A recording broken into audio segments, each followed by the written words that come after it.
So అంతే, ఒక్కొక్కసారి sharp ఉంటుంది, ఒక్కసారి చిన్న పిల్లకన్నా ఘోరంగా అయిపోతుంది. మనం గట్టిగా కొంచెం ఇలా గసిరినా కానీ ఏడ్చేస్తారు, అసలు మామూలుగా కాదు. నేను అనుకున్నా.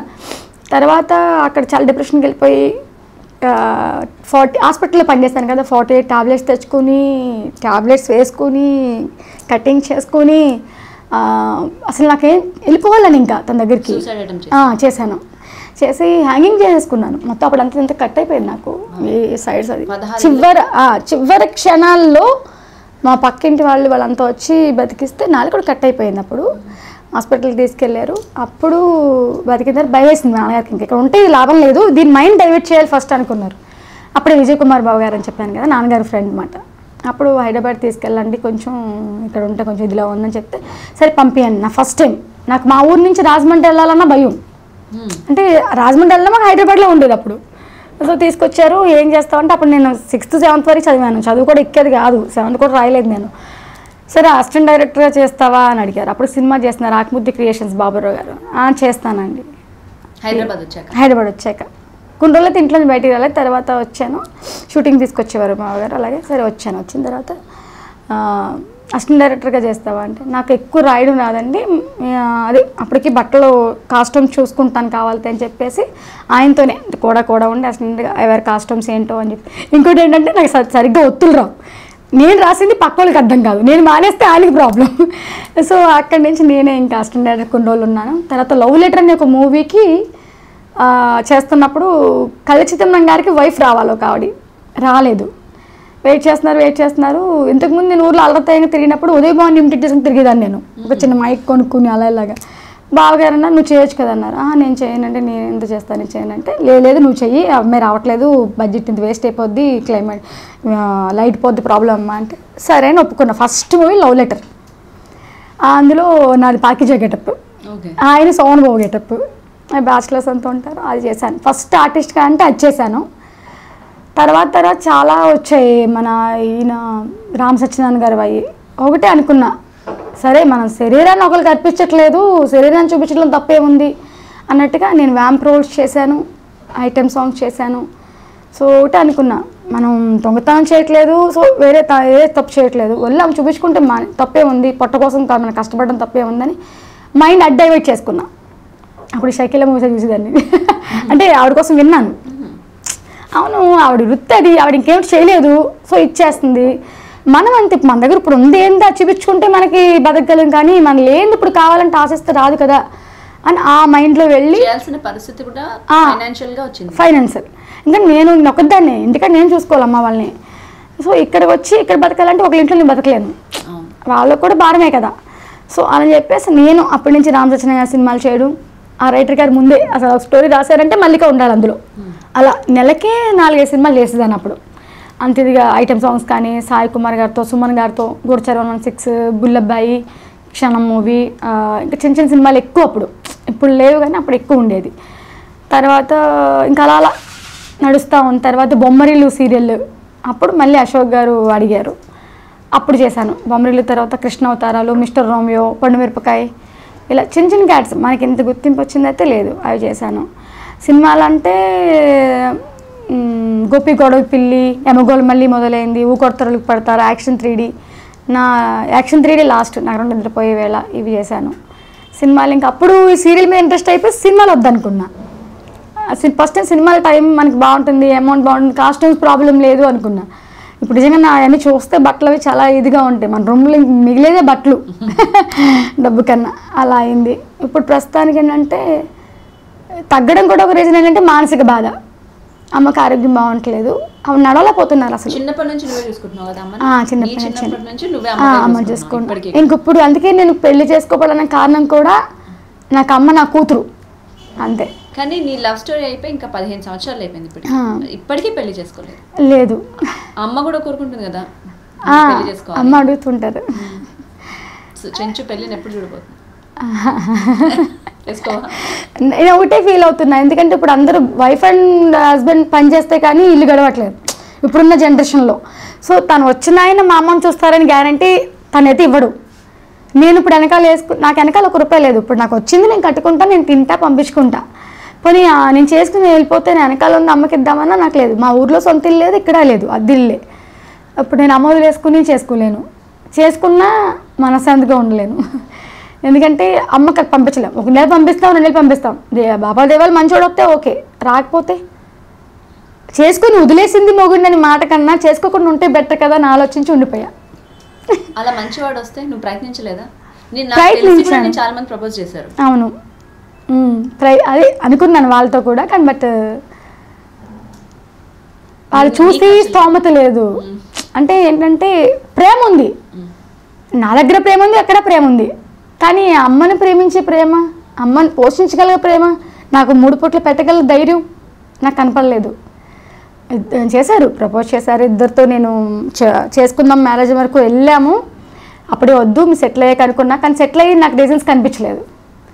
ఒకటే అనుకున్నా, ఓకే నాకు మీరు మీ సెటిల్ అవ్వలేని పరిస్థితుల్లో నా అమ్మని నన్ను ఎలా చూస్తారు, అదే నేనే కష్టపడి నేను చూసుకుంటా, చేసుకుని మళ్ళీ ప్రాబ్లం పడద్దు, మనిషికి భారం తప్ప తగ్గేది లేదు అని అప్పుడు కట్ చేసుకున్నాను. తనకు కూడా అలా కూడా చెప్పాను బాబు స్టోరీ అంతా. అప్పటికి అసలు పెళ్ళి అన్నప్పుడు తనకు గుర్తొస్తాడు, ఇంకా నేను ఇంకెక్కడ చేయలేను. అమ్మ ఇప్పుడు అడగరా పెళ్లి చేసుకోవాలి? అమ్మ అంటది మనోరాలు పుడితే ఆడుకుంటాను అని. పిల్లలంటే బాగా ఇష్టం. నేను చేసుకోను అన్నప్పుడు అంది, అమ్మ పోనీ అనాథాశ్రమంలో ఇస్తారు కదా ఎవరినో తెచ్చుకుందామా అని. అవును, అడాప్ట్ చేసుకుందామని పాడేరు వెళ్ళాను, వైజాగ్ వెళ్ళాను, అక్కడ ప్రతి హాస్టల్స్ తిరుగుతాను, ఇప్పటికీ ట్రై చేస్తున్నాను ఎవరినన్నది. కానీ వాళ్ళు ఏంటంటే మీకు వెనకాల ఏముంది అంటే పిల్లలు వాళ్ళు కూడా సెక్యూరిటీ చూస్తారు కదా, మనకి ఇప్పుడు వెనకాల నా పేరుని ఇంత ఉంటే వాళ్ళు చూడగలిగిన ధైర్యం వాళ్ళకుండా మనకి ఇస్తారు. సో అది లేదు. అయితే నేను చాలాసార్లు ట్రై చేశాను, లేని వాళ్ళని కూడా వాళ్ళు ట్రై చేశాను ఎంతో. నేను అసలు చెప్పాలంటే నేను డబ్బులు పోగు చేయడానికి కోరుకునేది కూడా ఇప్పుడు అదే. ఏమైనా డబ్బులు కొంచెం వాళ్ళు అడాప్ట్ చేసుకున్నప్పుడు వాళ్ళకి ఇంత ఇచ్చేసి అప్పుడు తీసుకుందామనే చూస్తున్నాను, ఇప్పటికీ ట్రై చేస్తున్నాను. నీకు పిల్లలంటే చాలా ఇష్టం కదా? బాగా ఇష్టం. సో మన ఈ షో చూసిన వాళ్ళు ఎవరైనా పిల్లలు ఉండి చాలా మంచి వాళ్ళు ఉంటే చాలా మంచిది మల్లిక, డెఫినెట్గా ఇవ్వండి. బట్ అంతకంటే ముందు ఎవరైనా మంచి అబ్బాయి నాకు మెసేజ్ చేయండి, నేనే పెళ్లి చేస్తాను. నేను గయ్యాలండో ఆగలేరు అంటే సెంటిమెంటల్ ఫూల్ కూడా బాగా. సో కోపం వస్తే గయ్యాలని.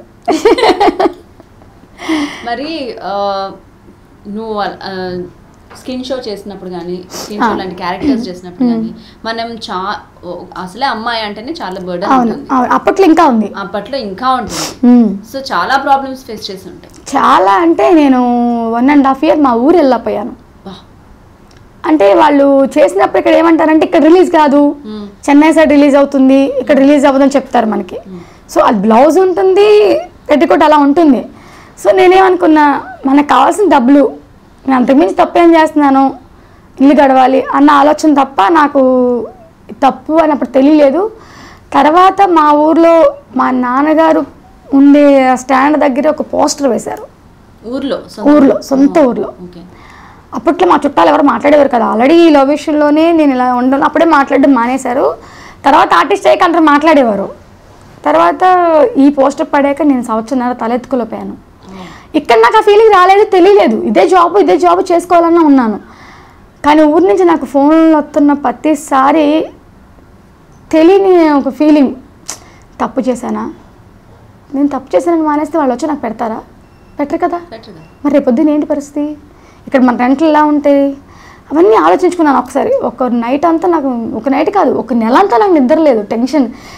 ఆ తర్వాత అప్పుడే ఆఫర్లు ఎక్కువ వచ్చినాయి ఇంకా నాకు, ఇది వెళ్ళాలా వద్దా, ఇలా అయింది అని. అలా ఒక 2 years అయితే నేను చాలా మాటలు పడ్డాను ఊర్లో, అత్తయ్యలతో వాటిలతో రానివ్వకుండా, మా ఫ్రెండ్స్ నాతో మాట్లాడకుండా, చిన్నప్పటి నుంచి ఉన్న ఫ్రెండ్స్ మాట్లాడకుండా, ఒక నన్ను పురుగులు అంటే అది వస్తుంది లోనపండి అన్నట్టు పిల్లల్ని ఎక్కడ పాడు చేసేస్తానా అని. వాళ్ళకంటే తండ్రి ఉన్నారు, ఆస్తులు ఉన్నాయి, అన్నీ ఉన్నాయి, వాళ్ళు చూసుకుంటారు. నాకు నేనే కదా అంతా, అలా చూశారు. అప్పుడు చాలా బాధపడ్డా. కానీ ఇందులో ఈ క్యారెక్టర్ చేసినప్పుడు కూడా తప్పొప్పులు గురించి మాట్లాడతారు. ఇక్కడ హైదరాబాద్లో కూడా మనం వాంపుగా చేసినప్పుడు కూడా రాంగ్గా మాట్లాడి రాంగ్గా బిహేవ్ చేసే అబ్బాయిలు కూడా ఉన్నారు, నేను లేరని అన్నట్లా. వాళ్ళని ఒకటి చెప్పాను, మీరు ఎక్స్పోజింగ్ చేయమంటే చేస్తా, నేను చేయను అట్లా. క్యారెక్టర్కి ఎంతవరకు న్యాయం కావాలో అంతవరకు న్యాయం చేస్తా. ఫర్దర్గా నేను చేయాలంటే ఇక్కడ ఇది చేసుకోవడం ఎందుకంటే నేను బయటికి ప్రాస్టిట్యూట్ చేసుకోవచ్చు. సో నాకు అవసరం లేదు, నాకు ఇది ప్రాబ్లం చేసుకుని కొన్ని రోజులు అయితే ఊరికి వెళ్ళకుండా అలాగే ఉన్నాను. అలా ఉండి ఉండి ఉండి చేస్తున్నాను. ఇంకా చిన్నమ్మ గారు వాళ్ళ తమ్ముడు ఇక్కడికి వచ్చారు కదా, వాళ్ళు వచ్చిన తర్వాత కూడా నేను 4 years చేశాను. ఈ పిల్లలు ఎదుగుతున్నారు, కెమెరా స్టూడెంట్ చేస్తున్నాడు, కెమెరామ్యాన్ అయిపోయాడు. రేపొద్దున తమ్ముడు రేపొద్దున మీ అక్కేంట్రా, వాళ్ళ బ్యాడ్ నేమ్ రాకూడదు నా వల్ల, అయిపోయింది చేసాము ఇదైపోయింది రాకూడదని వాళ్ళ కోసం మానేసి అప్పుడు సీరియల్స్ చేద్దామని సీరియల్స్లో ఫిక్స్ అయినప్పుడు మన సీరియల్ ఇదైంది. కానీ నాకు మన కలవారికి వాళ్ళ సీరియల్ చేసిన తర్వాత ఎవరైతే నన్ను మాట్లాడలేదో, ఎవరైతే నన్ను దూరం పెట్టారో, ఎవరైతే పురుగుల్లా చూసారో ప్రతి ఒక్కలో నన్ను ఫోన్ చేసి మల్లిక ఎప్పుడు వస్తున్నావు మా ఇంటికి, మళ్ళీ ఎప్పుడు వస్తున్నావే రావే, ఇలా అంటే వాళ్ళకి మానవత్వం అనేది లేదు. ఏంటంటే నోటికి ఎంత వస్తే అంత అనేయాలి. అంటే మనిషి ఇప్పుడు బయటికి వెళ్ళేదైనా పర్లా, బంగారాలు దిగేసుకుంటే మాత్రం మన ఇంటికి వచ్చేయాలి అనే స్వార్థంతో అనిపించారు నాకు. ఇప్పటికీ నేను ఎవరితో సరిగ్గా మాట్లాడినా, మా ఊరు వెళ్ళినా మా చిన్నత్తయ్య వాళ్ళ ఇంటికి వెళ్తాను, మా అమ్మ అంతే. పొద్దున్న దిగానంటే ఇంక అమ్మతోనే ఉంటాను. ఇంకెందుకంటే ఆవిడకి బాత్రూమ్ మేమే చేయాలి, వాష్రూమ్ మేమే చేయాలి, స్నానం మేమే చేయించాలి. నాకు అదొక్కడే టెన్షన్. నాకు ఇంకో బాధ ఏంటంటే ఆవిడని ఇక్కడ తెచ్చుకోలేకపోతున్నా. మన కలవర కాళ్ళప్పుడు తీసుకొచ్చాను, అప్పుడు అసలు నడవలేరు ఆవిడ. ఇప్పుడు అసలు నడవట్లేదు. నేను ఒకటే మిస్ అవుతున్నా ఇక్కడ లేకపోతే.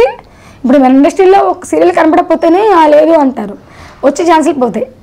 ఇప్పుడు ఊరు వెళ్ళిపోయి ఉందామంటే ఉండలేను, కానీ అమ్మని దగ్గర తెచ్చుకుందామంటే ఆవిడ ఉండలేదు, దగ్గర మనిషి ఉండాలి.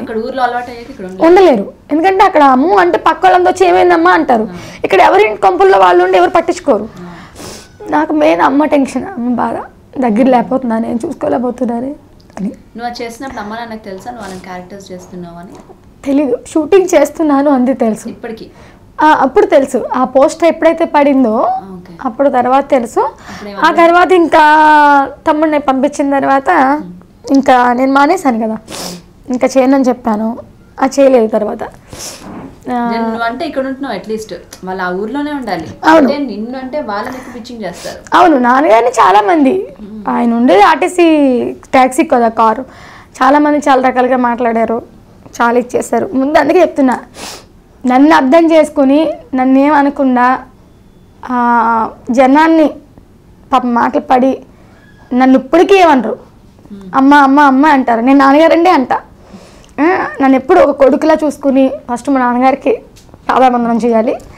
అమ్మ అంటావా ఇంక నా కూతురు, పాపం దానికి ఇంకేం చెప్పలేము. కానీ గ్రేట్, ఆయన గ్రేట్ మెయిన్, ఆయన సపోర్ట్ ఎక్కువ. ఎలాగా వెళ్ళావు, నీకు ఇష్టం అయిపోయింది, కలమ్మ తల్లి నీ అందరూ ఉంది, లేకపోతే నేను తెచ్చుకోలేవు పేరు, నీ ఇష్టం వచ్చినట్టు చెయ్యి.